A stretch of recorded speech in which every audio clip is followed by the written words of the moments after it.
사실 정우성 씨의 혼외자 문제가 이런 논란과 갑론을박으로 이어지는 이유, 정우성 씨가 과거 유엔 난민기구 홍보대사로 오랫동안 활동했었기 때문인데요.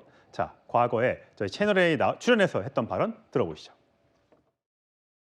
모든 난민의 사연이 다 각자가 다르고 굉장히 인상적이기 때문에 어떤 누군가의 사연이 더 특별하다라고 얘기할 수는 없어요. 한 사람 한 사람의 사연이 모두 특별하고 가슴 아프기 때문에요. 근데 제가 이제 그 목격하면서 조금 어떤 가능성을 확인할 수 있었던 거는 이렇게 복잡한 상황 속에서도 사회 통합을 위해서 이니셔티브 활동이 활발하게 일어나고 그리고 그로 인한 어떤 그 결과들이 이루어지고 있다는 걸 목격할 수 있었거든요. 예, 현재 우리 사회에서 혼외자 이 부분도 굉장히 큰 논란이지만 네. 이 외국 난민을 수용하느냐 마느냐 이 부분도 굉장히 첨예한 갈등이 있는 부분입니다. 그런 면에서 정우성 씨가 오랫동안 유엔 난민기구 대사로 활동을 하면서 어떤 좋은 일들을 많이 해왔었죠. 그런데 이제 아마 본인한테는 뼈아픈 아마 지적이 저렇게 해외 난민들은 수용하자고 하면서 왜 자기 아들은 수용하지 못하느냐, 이 자기 아들을 난민을 만들었다, 이런 댓글들이 많이 달리고 있던데 거기에 대해서는 정우성 씨는 뭐라고 답할 수 있을까요? 사실 정우성 씨가 그러한 비난에 있어서는 받아들일 수밖에 없는 입장입니다.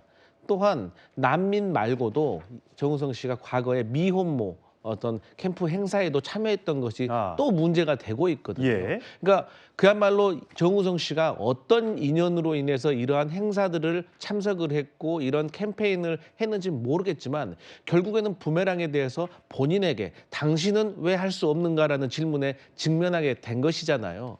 물론 이제 남녀 간의 문제에 있어서 어떤 일이 있었는지는 사실 우리가 정확히 알 수는 없습니다. 그리고 이게 또 사람의 감정에 관련된 문제이기 때문에 사실 비난을 계속해서 할 수만 있는 것은 아니지만 그래도 불구하고 정우성 씨가 우리 사회에 미치는 영향, 저는 특히나 정우성 씨를 사랑하고 좋아하는 많은 청소년 팬들, 젊은이들이 정우성 케이스를 보고 따라할 수가 있거든요. 아, 이렇게 해도 되는구나. 아, 이렇게 해도 문제가 없구나. 반면 아, 이렇게 하면 사회적으로 비난받을 수가 있는 거구나. 하면 안 되는구나. 이러한 여러 가지 영향을 미칠 수가 있기 때문에 저는 정우성 씨가 어떤 방법인지 정답은 없지만 모범 답안은 있다고 생각합니다. 그래서 책임감 있는 조금 행동을 해줬으면 좋겠다 이런 생각합니다. 예, 장 변호사님. 물론 아직 정우성 씨는 50이 넘었습니다만 결혼을 안 한 사이입니다. 누구든 만날 수 있고 누구든 사귈 수가 있습니다. 성인이니까요.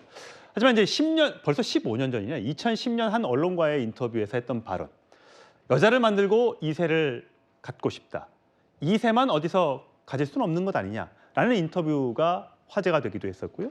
또 과거에 다른 여성과 교제하면서 지금 혼외자를 낳은 것 아니냐라는 등등의 여러 가지 논란에 휩싸이면서 지금 했던 이런 그 최근에 일련의 행동들과 사과가 과연 진정성이 있는 것이냐, 이런 비난을 받는 것 같아요. 그러니까 여러 비판의 갈래들이 있는 것 같아요. 이를테면 초반에 아이의 내가 친부가 맞고 거기에 대해서는 법적이든 금전적이든 책임을 지겠다라고까지 했을 때는 그렇게 비판의 수위가 높지 않았는데 이른바 DM 메시지를 불특정 다수 여성들에게 보낸다 할지 그리고 지금도 뭐 깊이 교제 중인 여성이 있다라는 뭐 이런 의혹들과 관련해 가지고 이른바 대중들의 분노가 커지는 것 같은데 저는 그렇다고 해서 정우성 씨가 과거에 했던 뭐 정치적 발언이나 난민에 대한 문제의식이 대단히 어떻게 보면 뭐 위선적이었다거나 이렇게 판단받을 일은 아니라고 생각합니다. 이를테면 난민 문제에 대해서 고민은 저는 진정성이 있었을 거라고 생각합니다. 거기에 대해서 항상 난민 문제에 관심을 갖는 그런 이른바 셀럽들한테 그럼 우리나라에 있는 빈곤 아이들은 어떡하냐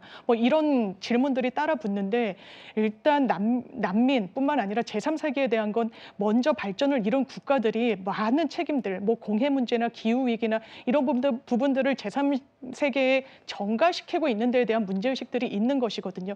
그것까지 폄훼하는 것은 저는 연예인들에 대해서 정치적 또 발언을 했던 연예인들에 대해서 과도한 비판은 진보 보수 할 것 없이 좀 지양해야 되는 게 아닌가 싶습니다. 예, 이건 변호사님. 그렇다면 이제 결혼도 안 하고 동거도 현재로서는 계획이 없는 걸로 보입니다. 양육비만 보낸다면 정우성 씨는 아이 엄마한테 월 어느 정도의 양육비를 보내게 되는 겁니까?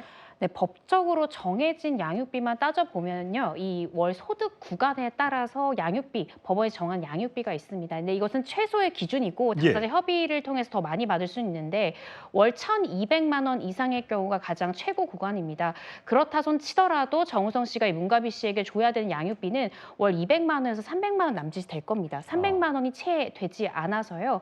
300만 원을 친다 하더라도 아이가 성인이 될 때까지 20년을 곱한다 하더라도 7억 한 2천만 원 정도를 20년간 주게 될 것으로 보여지고요. 물론 앞서 말씀드렸듯이 내가 이거 외에 내 자식이기 때문에 어떤 다른 사교육비를 더 주겠다라고 협의를 해가지고 월 1,000만 원, 뭐 2천만 원 그렇게 주는 것도 가능하지만 법적으로 줘야 되는 최소치를 본다라고 하면 한 7억 2천 정도가 20년간 줘야 하는 양육비의 정도이지 않을까 싶습니다. 만약에 그럼 재산 분할은 어떻게 됩니까?